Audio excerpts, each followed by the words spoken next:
तो वेलकम दोस्तों, स्वागत है आपका चैनल में। आज हम बात करेंगे दो जो कंपनी के रिजल्ट्स आए हैं, आरईसी और IRDA, Indian renewable energy development और आरईसी। तो इनके बीच में हम दोनों के रिजल्ट को भी देख चेक करेंगे और इनकी कंपैरिजन भी करेंगे। तो सबसे पहले अपन बात करते हैं इरडा की।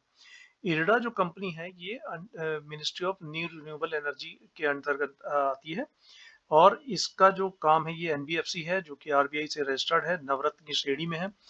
ये करते हैं रिन्यूएबल एनर्जी को प्रमोशन के लिए, डेवलपमेंट के लिए और कमर्शलाइजेशन के लिए फाइनेंशियल सपोर्ट करते हैं।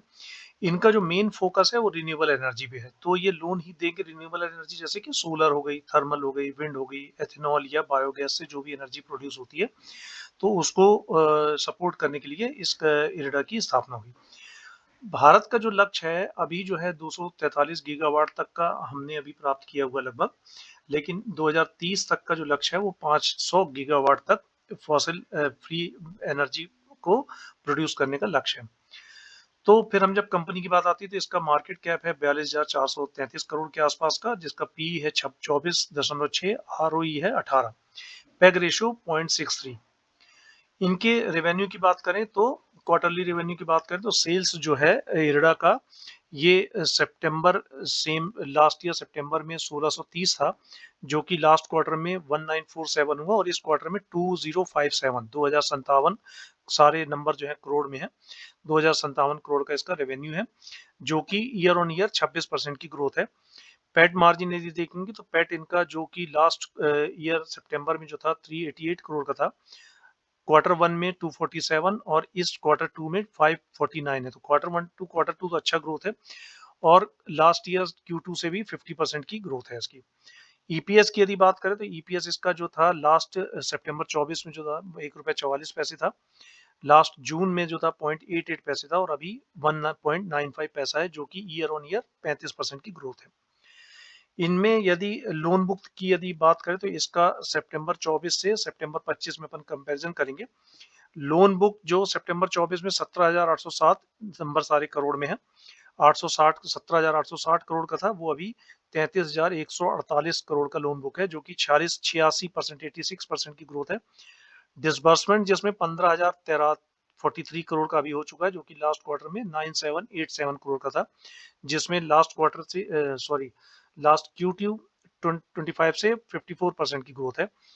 लोन आउटस्टैंडिंग जो अभी लोन है वो लास्ट ईयर में जो सेम क्वार्टर में 64,564 करोड़ का था, जो कि अभी 84,477 करोड़ का आउटस्टैंडिंग लोन है, जो कि 31% की ईयर ऑन ईयर ग्रोथ है। एनपीए इनका थोड़ा सा बढ़ा है, जो कि लास्ट Q2 25 में जो था 1.04 का था, जो कि अब 1.97 का हो गया और जीपीए ग्रॉस जीपीए जो है वो 2.19 से अभी जो है 3.97 हो गया। तो इसमें यदि देखें तो ये 26% का ग्रोथ इंजन है, जो कि अपने को 24 के पीई पर आज अवेलेबल है। यहीं यदि आरईसी की बात करें तो आरईसी बोला जाए तो ये बड़ा अम्ब्रेला है, इसमें सारे के सारे एनर्जी पावर सभी कुछ आ जाता है इसमें। इसमें ये government of ministry of power के अंतर्गत आती है। ये भी एनबीएफसी है, लेकिन ये महारत्न की श्रेणी में आती है। इसका काम है गवर्नमेंट की सारी योजनाओं, पावर डिस्ट्रीब्यूशन, पावर जनरेशन, सारी योजनाओं का इम्प्लीमेंट में इसको पावर जनरेशन, जनरेशन से उसके बाद ट्रांसमिशन, इसके बाद डिस्ट्रीब्यूशन और साथ ही साथ रिन्यूएबल एनर्जी में भी ये काम करती है, इंफ्रास्ट्रक्चर, लॉजिस्टिक। तो इन सभी में जो भी कंपनियां हैं उनको ये लोन प्रोवाइड करती है, सारी बहुत सारी गवर्नमेंट कंपनीज को। इनके शॉर्ट टर्म और मिड टर्म लोन भी होते हैं। शॉर्ट टर्म लोन जैसे कि पावर कंपनी को फ्यूल के लिए लोन चाहिए, मटेरियल के लिए लोन चाहिए, इस टाइप के ये लोन भी प्रोवाइड करते हैं। तो ये आरईसी का जो अभी अपन चल रहा है ये आरईसी का है। आरईसी का जो मार्केट कैप है इससे जस्ट इरडा से डबल है, लगभग 98,733 करोड़ का मार्केट कैप है आज जब मैं 18 तारीख को ये रिकॉर्ड कर रहा हूँ। पी 5.72 का है, पैग रेशो 0.34 का है और आरओई 21 का है। इनका यदि अपन फाइनेंशियल्स की बात करें तो सेल्स जो है आरईसी की, इसमें लास्ट Q2 24 में सेम क्वार्टर लास्ट ईयर में 13,706 के आसपास की थी, अब 13,700 मान लीजिए। इस सितंबर में 15,162 की है, जो कि ईयर ऑन ईयर लगभग लगभग 11% की ग्रोथ है। लेकिन लास्ट क्वार्टर से बहुत ज़्यादा ग्रोथ नहीं है।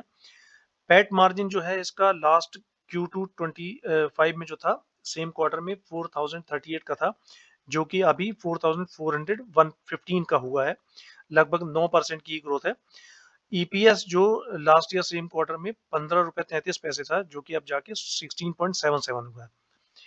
क्रेडिट इसका चूंकि पीपीटी नहीं है, कौन कॉल दोनों कंपनियों का नहीं है, तो मैं क्रेडिट का थोड़ा अभी नहीं बता पा रहा हूँ। ग्रॉस एनपीए जो है इनका जो net credit impaired asset ratio जो है वो नेट है तो 0.24 है, जो कि लास्ट ईयर सेम क्वार्टर में 0.88 था। ये हालांकि एनपीए टाइप ऑफ घटा है। Gross credit impairment impaired asset ratio जो है 1.06 है इस क्वार्टर का, जो कि लास्ट सेम क्वार्टर में, लास्ट ईयर सेम क्वार्टर में 2 रुपए 53 पैसे 2.53 था, सॉरी।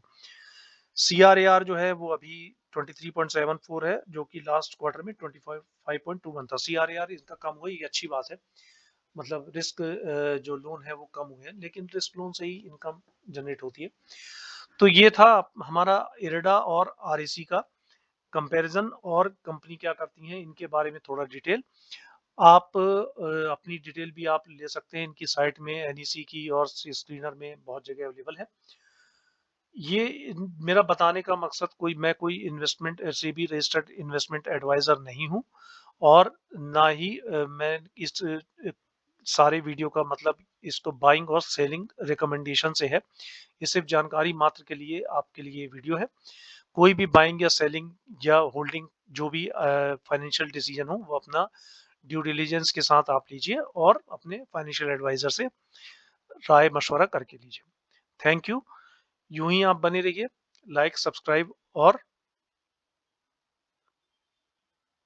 शेयर करते रहिए। धन्यवाद।